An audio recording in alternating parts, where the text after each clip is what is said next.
Constantinople, 1615. Un enfant naît dans les appartements dorés du palais de Topkapi. Ibrahim, dernier fils du sultan Ahmed Ier, ignore qu'il vient de s'engager dans l'existence la plus terrifiante de l'histoire ottomane. À peine âgé d'1 mois, la mort de son père le plonge dans un univers de terreur absolue. Le système ottoman ne connaît pas la primogéniture. Tous les fils du sultan peuvent prétendre au trône, créant une concurrence mortelle. Pour éviter les guerres civiles, une règle implacable s'impose. Quand un prince accède au pouvoir, il fait assassiner tous ses frères. Ibrahim grandit avec cette épée de Damoclès au-dessus de la tête. Le café, la cage, devient sa prison dorée. Cette aile du palais abrite les princes en sursis, surveillés jour et nuit par des eunuques armés.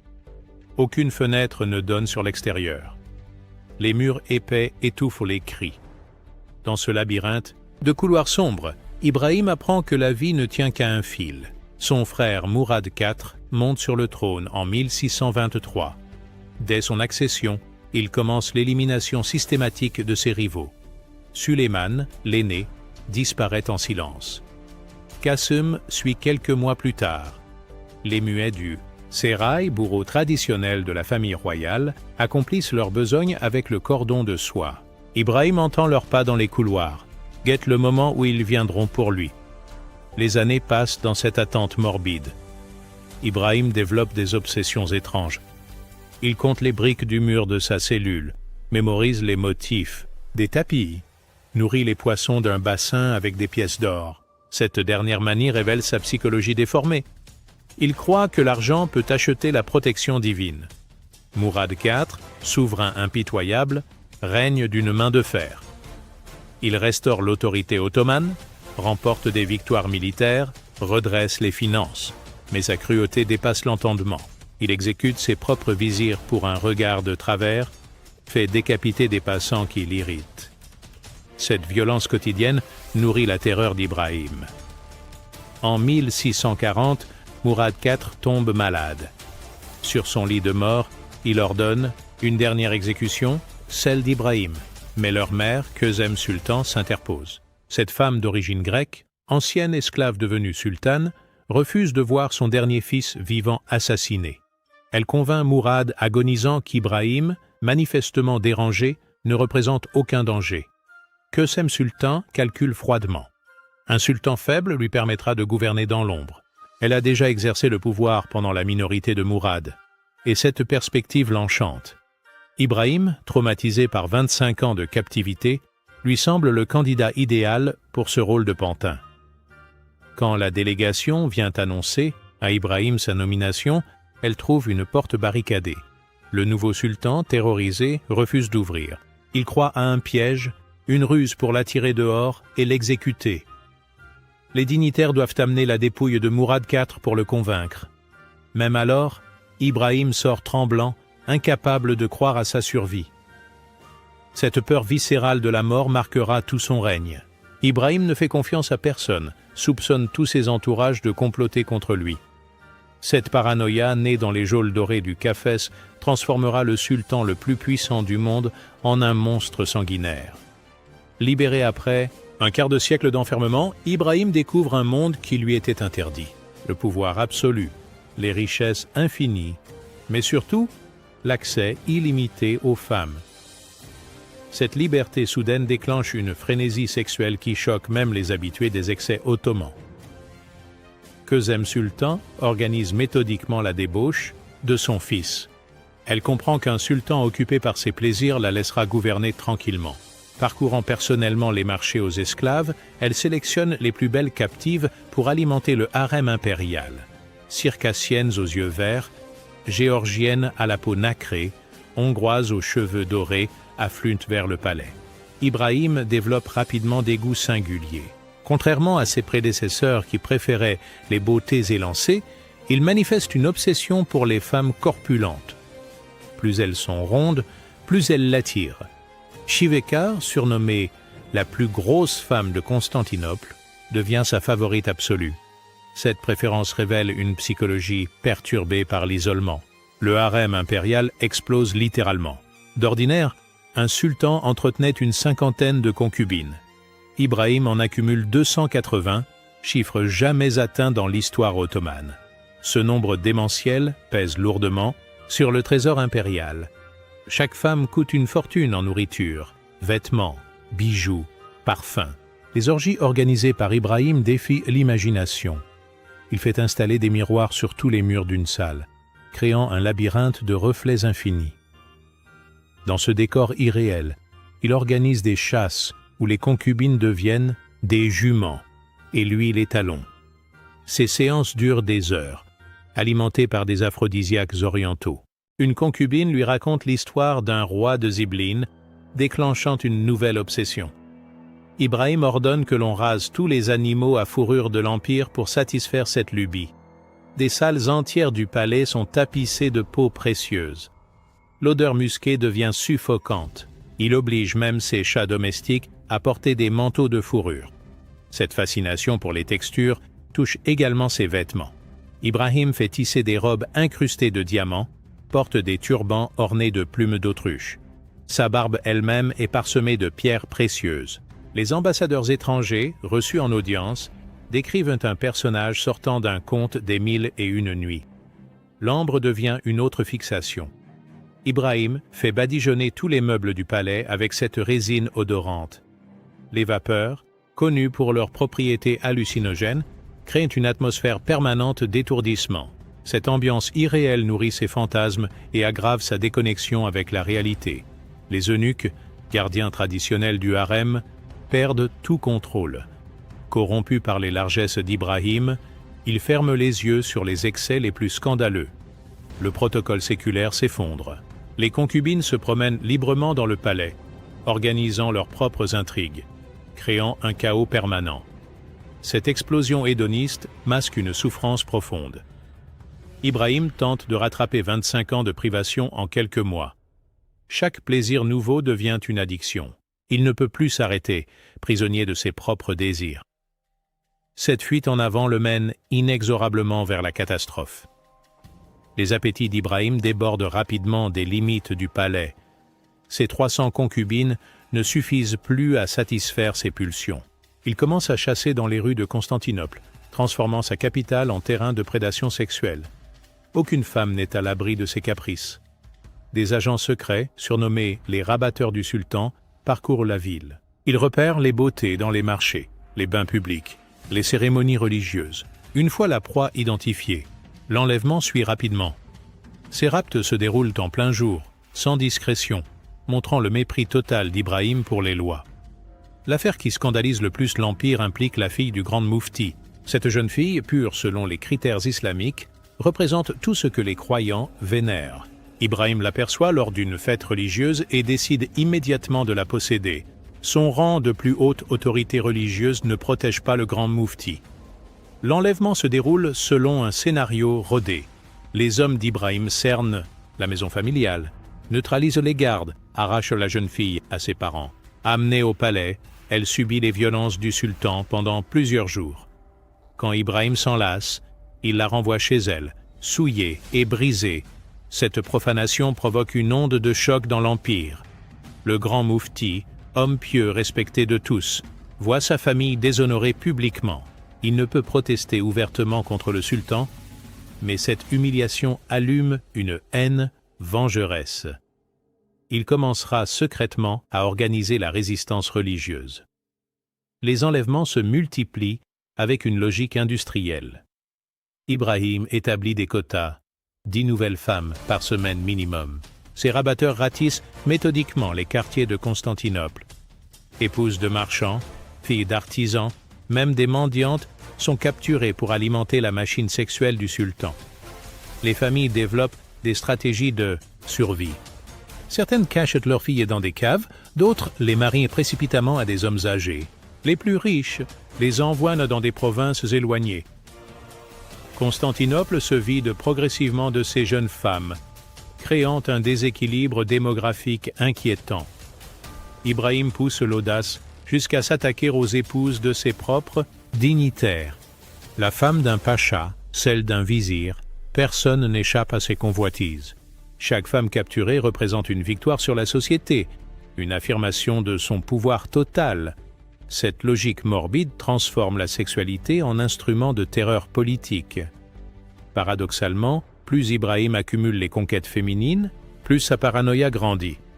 Il développe une obsession maladive pour la fidélité de ses concubines.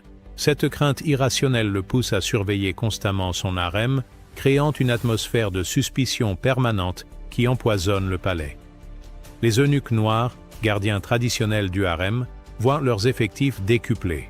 Ibrahim en recrute des centaines, créant une armée de surveillants. Ibrahim fait installer des judas dans tous les murs du harem pour espionner ses femmes. Des délateurs professionnels, payés grassement, rapportent les moindres gestes. Cette surveillance obsessionnelle transforme le palais en prison paranoïaque. Les concubines, terrorisées, développent des stratégies de survie. Elles évitent de se parler, marchent les yeux baissés, simulent l'extase lors des visites d'Ibrahim. Cette comédie permanente épuise tout le monde. Plusieurs femmes sombrent dans la folie, d'autres tentent de se suicider pour échapper à cette existence cauchemardesque. Ibrahim introduit un système de délation généralisé. Chaque concubine doit rapporter les faits et gestes de ses compagnes. Celles qui dénoncent le plus reçoivent des récompenses, celles qui gardent le silence sont punies. Cette méthode détruit toute solidarité féminine, créant un univers de méfiance absolue. Les punitions pour infidélité supposée deviennent de plus en plus cruelles. Ibrahim fait fouetter des innocentes, marquer au fer rouge des femmes enceintes de ses propres enfants. Ces châtiments barbares révèlent une psychologie complètement déséquilibrée. La jalousie pathologique remplace progressivement le désir sexuel.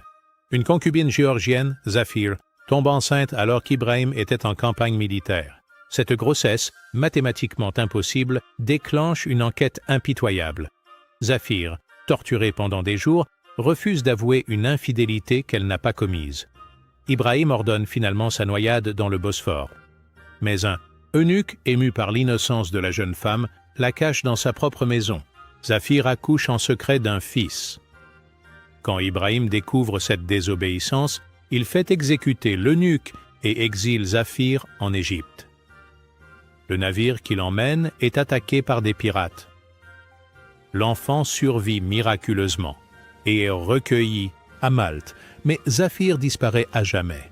Cette affaire révèle la complexité des relations dans le harem. Des liens d'affection sincères unissent parfois les concubines et leurs gardiens. Ces sentiments humains, dans un univers déshumanisé, représentent les derniers vestiges de normalité. Ibrahim, incapable de les comprendre, les interprète comme des trahisons. Les médecins du palais, inquiets de l'état mental d'Ibrahim, tentent de le soigner. Ils prescrivent des calmants, des saignées, des bains thérapeutiques. Mais le sultan refuse tout traitement, convaincu que ses ennemis cherchent à l'empoisonner. Cette résistance médicale aggrave progressivement ses troubles psychiques. L'isolement d'Ibrahim devient total. Ses concubines le craignent. Ses eunuques le haïssent. Ses médecins l'évitent. Seul dans son palais peuplé de centaines de personnes, il sombre dans une solitude pathologique. Cette déconnexion avec la réalité humaine le prépare aux crimes les plus abominables. L'apocalypse du harem survient en 1648, déclenché par une accusation empoisonnée. Shekerpar, concubine favorite surnommée « morceau de sucre », glisse à l'oreille d'Ibrahim une rumeur dévastatrice. Une femme du harem aurait eu des relations avec un homme extérieur. Cette calomnie, impossible à vérifier, allume la folie meurtrière du sultan. Pour Ibrahim, cette accusation représente la pire des humiliations. Dans la culture ottomane, l'honneur du sultan se mesure à la pureté de son harem. Une infidélité, même supposée, souille sa réputation pour l'éternité. Sa paranoïa, déjà exacerbée, explose en une rage homicide qui va marquer l'histoire. Il ordonne immédiatement une enquête générale. Sümbül-Ağa, chef des eunuques noirs, lance une investigation impitoyable. Toutes les concubines sont interrogées sous la contrainte. Les soupçons se portent sur les servantes, les musiciennes, les danseuses. Mais malgré les tortures, aucune preuve ne surgit. Les méthodes d'interrogatoire révèlent une cruauté raffinée. Des femmes sont suspendues par les cheveux, d'autres brûlées avec des tisons ardents. Les enceintes ne sont pas épargnées. Ces supplices durent des semaines, transformant le harem en chambre de torture. Les cris résonnent dans tout le palais, terrorisant les domestiques. Sümbül Ağa, eunuque intelligent, comprend rapidement que l'accusation est probablement fausse. L'organisation du harem rend quasi impossible toute relation illicite. Mais il n'ose contredire Ibrahim, sachant que le messager de mauvaises nouvelles risque sa vie. Il continue donc ses investigations, espérant secrètement que le sultan se lassera. Ibrahim, frustré par l'absence de résultats, sombre dans une colère démente. Si l'enquête ne révèle pas la coupable, c'est que toutes sont complices. Cette logique démente le conduit à une décision monstrueuse, l'extermination totale de son harem. Puisqu'il ne peut identifier la traîtresse, toutes paieront le bétasassan, prix de la trahison. L'organisation du massacre révèle une logistique macabre.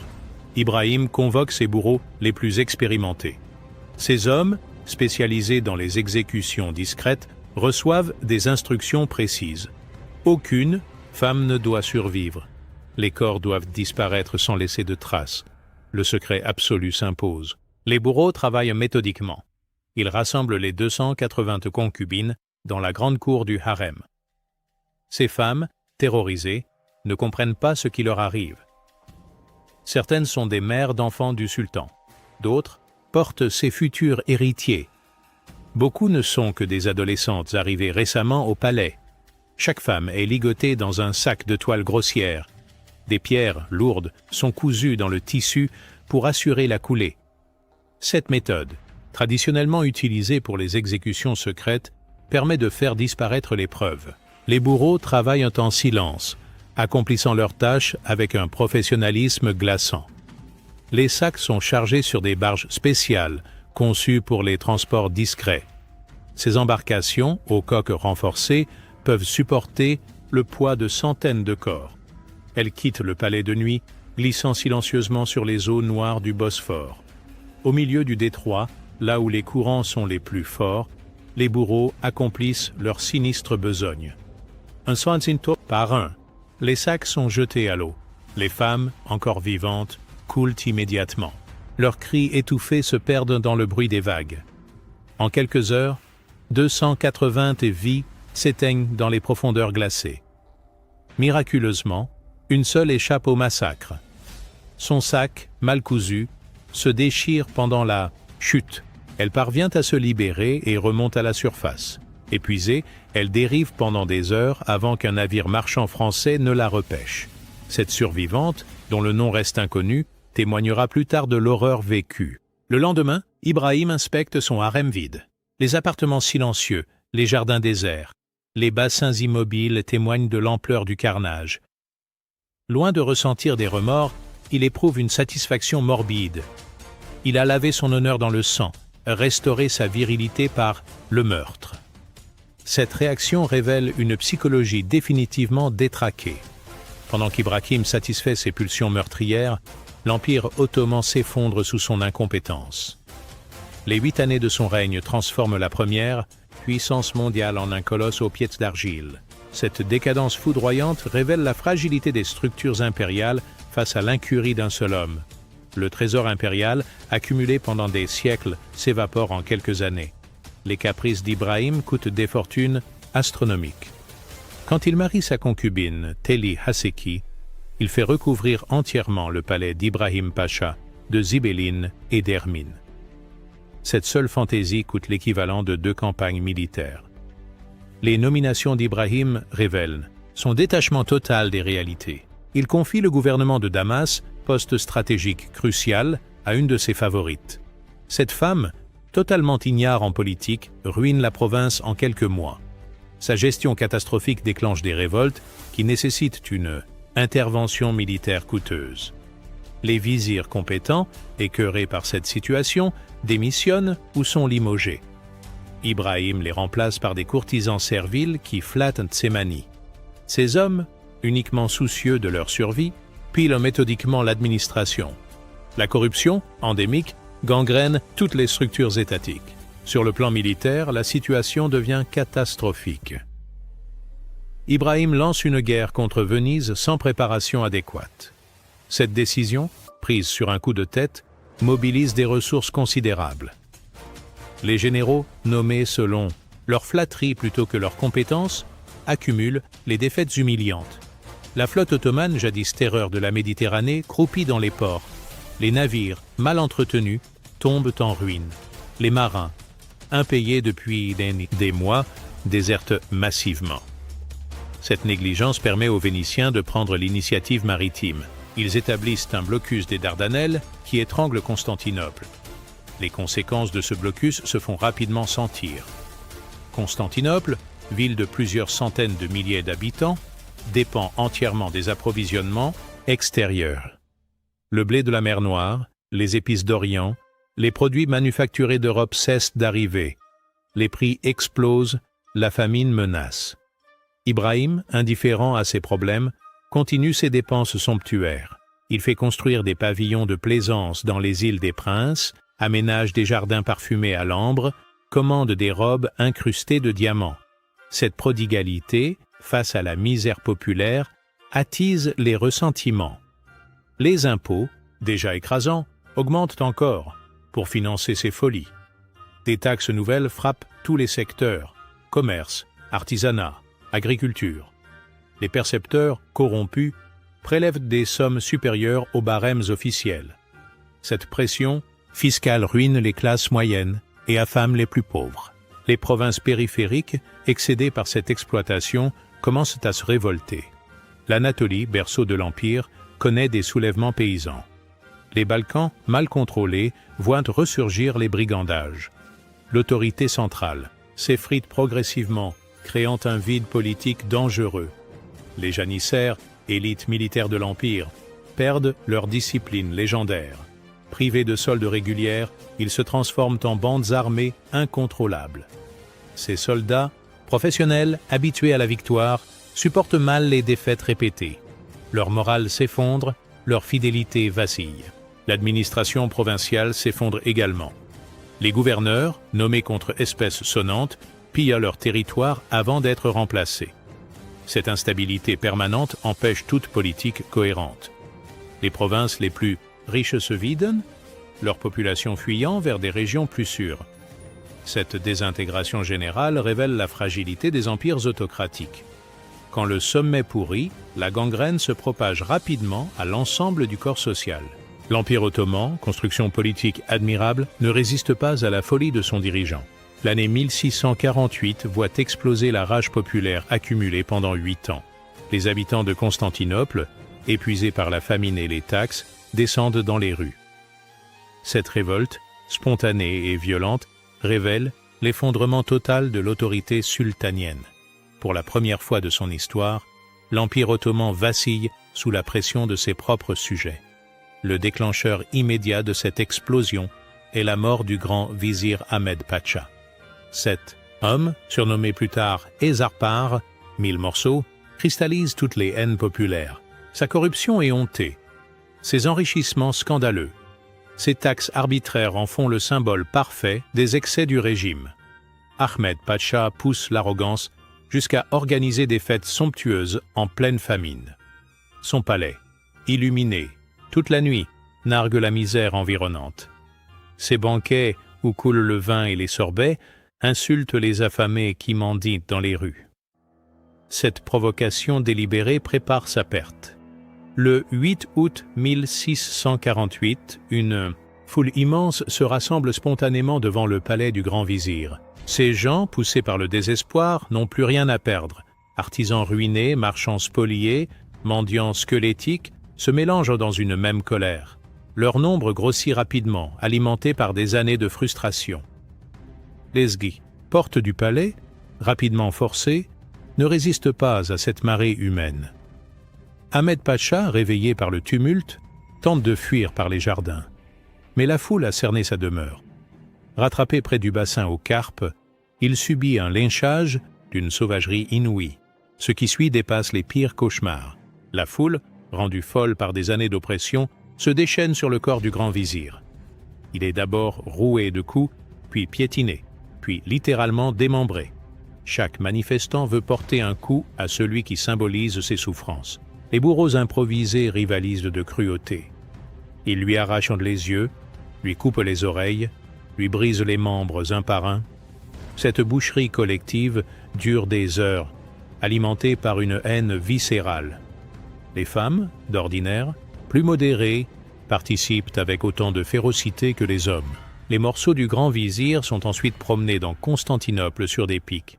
Sa tête, fichée sur une lance, parade dans les rues principales. Ses mains, clouées aux portes des mosquées, témoignent de la justice populaire. Cette exhibition macabre révèle l'ampleur de la colère accumulée. Le palais d'Ahmed Pacha est entièrement pillé. Ses trésors, accumulés par la corruption, sont distribués aux manifestants. Ses tapis précieux, ses bijoux, ses œuvres d'art disparaissent en quelques heures. Cette redistribution sauvage donne une dimension sociale à l'émeute. Ibrahim, terré dans son palais, assiste impuissant à cette explosion. Pour la première fois de sa vie, il réalise que son pouvoir a des limites. Le peuple qui le craignait le méprise désormais. Cette prise de conscience tardive déclenche une panique qui aggrave encore ses troubles mentaux. Les janissaires, témoins de cette démonstration de force populaire, commencent à douter de leur loyauté. Ces soldats professionnels, habitués à réprimer les révoltes, hésitent à tirer sur leurs propres concitoyens. Leur discipline vacille, leur obéissance se fissure. Le grand mufti, dont la fille avait été violée par Ibrahim, saisit cette opportunité. Il n'a jamais oublié l'humiliation subie et la faiblesse du régime lui offre une chance de vengeance. Il commence discrètement à rassembler les autorités religieuses, préparant une fatwa de déposition. Cette révolte populaire marque un tournant dans l'histoire ottomane. Pour la première fois, le peuple se dresse contre son sultan. Cette transgression, impensable auparavant, brise le tabou de l'obéissance absolue. L'autorité sultanienne, désacralisée, devient contestable. Les échos de cette journée sanglante se propagent dans tout l'Empire. Les provinces, informées de la faiblesse du pouvoir central, commencent à s'agiter. L'exemple de Constantinople inspire d'autres révoltes. L'Empire, ébranlé, vacille sur ses bases.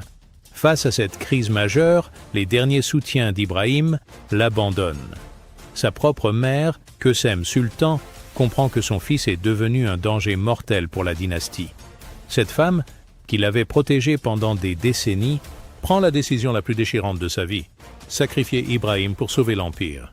Kösem Sultan, politicienne consommée, évalue froidement la situation. L'Empire ottoman, construction de 3 siècles, risque de s'effondrer sous les coups de boutoir de l'incompétence. Les révoltes se multiplient, les ennemis se rapprochent, le trésor se vide. Seule la disparition d'Ibrahim peut encore sauver la dynastie. Cette décision ne vient pas facilement. Kösem a protégé Ibrahim depuis sa naissance, l'a sauvé des griffes de Mourad IV, a organisé son accession au trône. Mais l'instinct maternel doit céder devant la raison d'État. Un fils fou peut détruire l'œuvre de générations entières. Elle commence par sonder discrètement les dignitaires du palais. Les eunuques, terrifiés par les caprices d'Ibrahim, accueillent favorablement ses approches. Les officiers des janissaires, écœurés par les défaites militaires, promettent leur soutien. Progressivement, une coalition se forme autour de la sultane-mère. Le grand moufti constitue l'allié le plus précieux.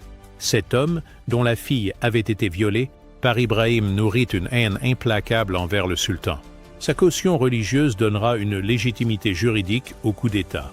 Dans l'islam, la déposition d'un dirigeant fou est non seulement permise, mais recommandée. Les conjurés établissent un plan minutieux. D'abord, ils doivent isoler Ibrahim de ses derniers fidèles. Ses gardes personnels sont achetés ou intimidés. Les eunuques encore loyaux disparaissent discrètement, empoisonnés ou étranglés. Progressivement, le sultan se retrouve seul dans son palais hostile. Turan Sultan, mère du jeune prince Mehmed, rejoint également la conspiration. Cette femme intelligente comprend que l'avenir de son fils dépend de la chute d'Ibrahim. Elle apporte le soutien des femmes du harem, crucial pour contrôler les appartements privés du sultan. La date du coup d'État est fixée au 8 août 1648, jour anniversaire du massacre d'Ahmed Pacha. Ce choix symbolique n'est pas innocent. Il rappelle que le peuple peut se soulever contre l'injustice. Les conjurés espèrent ainsi bénéficier du soutien populaire lors de leur action. L'opération commence à l'aube. Les janissaires loyaux aux conjurés occupent les points stratégiques du palais. Les portes sont verrouillées, les communications coupées. Ibrahim, réveillé par le tumulte, découvre qu'il est prisonnier dans ses propres appartements. Qassem, sultan et le grand moufti se présentent ensemble devant Ibrahim. Cette confrontation mère-fils, chargée d'émotions, révèle toute la tragédie de la situation. La femme qui l'a mise au monde vient lui annoncer sa déchéance. Cette trahison ultime achève de briser la psyché déjà fragile d'Ibrahim. Le grand moufti prononce solennellement la fatwa de déposition. Ce document, rédigé selon les règles islamiques, déclare Ibrahim inapte à régner en raison de sa folie et de ses crimes. Cette procédure, rarissime dans l'histoire ottomane, donne une caution légale au changement de pouvoir. Ibrahim tente pathétiquement de résister. Il invoque son droit divin, menace ses opposants de châtiments terribles, promet des récompenses fabuleuses. Mais ses gesticulations révèlent sa faiblesse. L'homme qui terrorisait l'Empire quelques jours plus tôt n'est plus qu'un pantin déchu. La transition s'effectue avec une rapidité saisissante. Mehmed, fils d'Ibrahim âgé de 6 ans, est immédiatement proclamé sultan. Cette nomination éclair évite un vide de pouvoir dangereux. L'Empire ottoman, malade mais non moribond, retrouve instantanément une tête dirigeante légitime. Ibrahim, maîtrisé sans violence, est escorté vers le Cafès. L'ironie de l'histoire le ramène dans cette prison dorée où il avait vécu sa jeunesse. Le cercle se referme tragiquement.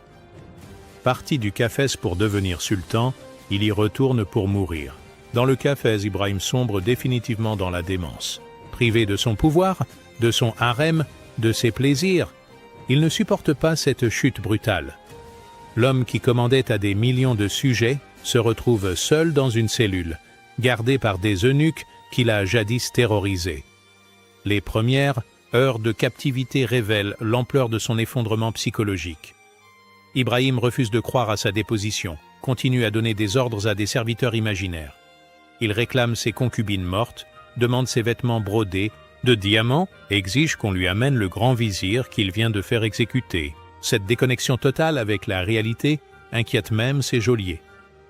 Ibrahim passe des heures à converser avec des interlocuteurs invisibles, organise des banquets fantômes, prépare des expéditions militaires inexistantes. Ses délires révèlent une personnalité complètement désintégrée. Les accès de violence alternent avec des phases de prostration. Ibrahim peut passer brutalement de la fureur meurtrière à un abattement total. Il frappe les murs jusqu'au sang, puis s'effondre en pleurs pendant des heures. Ces variations d'humeur extrême terrorisent les domestiques. Qassem Sultan, rongé par les remords, vient parfois observer son fils. Ces visites, effectuées en secret, la bouleversent profondément. Voir Ibrahim dans cet état de déchéance lui brise le cœur. Mais elle sait que toute faiblesse pourrait compromettre la stabilité retrouvée de l'Empire. Les conjurés comprennent rapidement qu'Ibrahim vivant représente un danger permanent. Tant qu'il respire, des partisans pourraient tenter de le restaurer. Sa présence même constitue une menace pour la légitimité du nouveau règne. La logique politique impose son élimination physique. Cette décision ne se prend pas facilement. Exécuter un ancien sultan, même déchu, constitue un précédent terrible. Mais les enjeux dépassent les scrupules moraux. L'Empire ottoman, ébranlé par 8 années de chaos, a besoin de stabilité absolue. Le grand moufti rédige une seconde fatwa autorisant l'exécution d'Ibrahim. Ce document, plus délicat que le premier, invoque la nécessité de protéger la communauté musulmane d'un dirigeant criminel. Cette caution religieuse déculpabilise les exécuteurs. Les préparatifs de l'exécution se déroulent dans le plus grand secret. Seuls les conjurés principaux sont informés. Le bourreau choisi, surnommé Ali le Noir, est un spécialiste des éliminations discrètes. Sa réputation d'efficacité et de discrétion en fait l'homme idéal pour cette mission délicate. Le 18 août 1648, 10 jours après sa déposition, Ibrahim reçoit la visite fatale. Ali le Noir pénètre dans sa cellule avec 2 assistants. Ibrahim, dans un rare moment de lucidité, comprend immédiatement ce qui l'attend. Son regard terrorisé révèle qu'il a retrouvé la peur de la mort qu'il habitait dans sa jeunesse. L'exécution suit le protocole traditionnel. Ibrahim est maintenu fermement pendant qu'Ali le Noir place le cordon de soie autour de son cou. Cette méthode, considérée comme noble, évite l'effusion de sang. Le resserrement progressif du lien provoque une asphyxie lente mais relativement douce. Ibrahim se débat faiblement, mais ses forces l'abandonnent rapidement. Ses derniers mots, incohérents, mélangent supplication et menace. Il invoque Allah, réclame sa mère, promet des trésors à ses bourreaux. Ses ultimes paroles révèlent une conscience fragmentée jusqu'au bout. L'agonie dure quelques minutes. Le corps d'Ibrahim s'affaisse progressivement. Ses mouvements deviennent sporadiques. Sa respiration s'arrête. Ali le Noir vérifie soigneusement le décès avant de signaler l'accomplissement de sa mission. Lordi Urietu Sultan fou, vient de rendre son dernier souffle. Ainsi s'achève l'existence de l'un des dirigeants les plus catastrophiques de l'histoire. Ibrahim Ier, monstre né de la peur et de l'isolement, emporte dans la mort le secret de ses motivations. Son règne de 8 ans aura suffi à ébranler un empire millénaire. La mort d'Ibrahim ne suffit pas à effacer les dégâts causés par son règne. L'Empire ottoman, ébranlé jusqu'en ses fondements, mettra des décennies à se remettre de cette période catastrophique.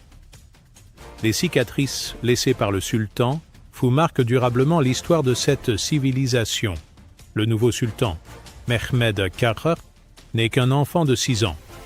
Cette minorité prolongée paralyse la prise de décisions urgentes. Les régentes, Kösem Sultan puis Turhan Sultan, manquent de l'autorité nécessaire pour imposer des réformes radicales. L'empire dérive pendant des années, privé de direction ferme. Le trésor impérial reste vide pendant des lustres. Les dépenses folles d'Ibrahim ont épuisé des réserves constituées sur plusieurs générations. Les guerres coûteuses, les caprices somptuaires, la corruption généralisée ont créé un déficit structurel gigantesque. Les finances publiques ne retrouveront jamais leur équilibre d'antan. L'armée ottomane, démoralisée par les défaites successives, perd sa réputation d'invincibilité. Les janissaires, corrompus et indisciplinés, deviennent plus un problème qu'une solution. Cette dégradation militaire encourage les ennemis de l'Empire à multiplier les agressions. Les provinces périphériques, habituées à l'autonomie pendant la crise, rechignent à accepter l'autorité centrale restaurée. Certaines régions développent des velléités indépendantistes qui empoisonneront l'avenir de l'Empire. Cette centrifugation politique affaiblit durablement la cohésion impériale. La population ottomane, traumatisée par 8 années de chaos, perd confiance en ses dirigeants. L'autorité sultanienne, autrefois sacrée, devient contestable. Cette désacralisation du pouvoir facilite les révoltes futures et mine la stabilité politique. Les puissances européennes, témoins de cette décadence, ajustent leur stratégie diplomatique. L'Empire ottoman, naguère arbitre de l'équilibre continental, devient un acteur secondaire. Cette perte d'influence géopolitique se révélera irréversible. Les 280 femmes noyées dans le Bosphore deviennent le symbole de cette époque maudite.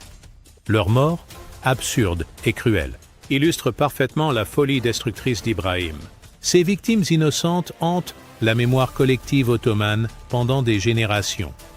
La seule survivante du massacre, sauvée par les marins français, témoigne inlassablement de l'horreur vécue. Son récit, colporté de bouche à oreille, entretient le souvenir de ses crimes. Cette voix venue d'outre-tombe empêche l'oubli complice. Les chroniqueurs officiels, embarrassés par ce règne catastrophique, tentent de minimiser son importance. Ils attribuent les excès d'Ibrahim à sa folie, présentant ces 8 années comme une aberration historique. Cette version édulcorée ne parvient pas à masquer la vérité des faits. Les observateurs étrangers, diplomates et voyageurs européens témoignent avec précision de ce qu'ils ont vu. Leurs relations, publiées dans toute l'Europe, noircissent durablement la réputation de l'Empire ottoman. L'image du grand Turc despotique trouve dans Ibrahim son incarnation parfaite. La mémoire populaire conserve fidèlement le souvenir d'Ibrahim le Fou. Ses crimes, transmis oralement, deviennent Des légendes urbaines qui terrifient les enfants. Cette tradition orale perpétue l'horreur bien mieux que les chroniques officielles. Les historiens modernes continuent de débattre sur la personnalité d'Ibrahim. Était-il authentiquement fou ou simplement un tyran particulièrement cruel? La jeunesse traumatisante explique-t-elle ses crimes ou révèle-t-elle une nature foncièrement perverse? Ces questions demeurent sans réponse définitive. Ce qui reste incontestable, c'est l'ampleur des destructions causées. Un seul homme, par sa folie ou sa méchanceté, a failli détruire l'une des plus grandes civilisations de l'histoire. Cette leçon terrifiante résonne encore aujourd'hui comme un avertissement contre les dangers du pouvoir absolu. L'Empire ottoman survivra encore 3 siècles après Ibrahim, mais il ne retrouvera jamais sa grandeur passée. Les germes de décadence, plantés pendant ces 8 années catastrophiques, continueront de ronger lentement cette construction politique admirable. Le Bosphore, témoin silencieux du massacre, garde le secret des 280 femmes englouties. Leurs corps, dispersés par les courants, reposent quelque part dans les profondeurs de ce détroit historique. Cette sépulture liquide symbolise parfaitement la dissolution d'un empire dans la folie de son maître. Ibrahim Ier, le sultan qui fit noyer 281 femmes, reste dans l'histoire comme l'incarnation du pouvoir fou. Son règne catastrophique illustre tragiquement comment un seul homme peut précipiter la chute d'une civilisation millénaire. Cette leçon de sang et de larmes continue de résonner à travers les siècles, rappelant aux générations futures les dangers mortels de la tyrannie absolue.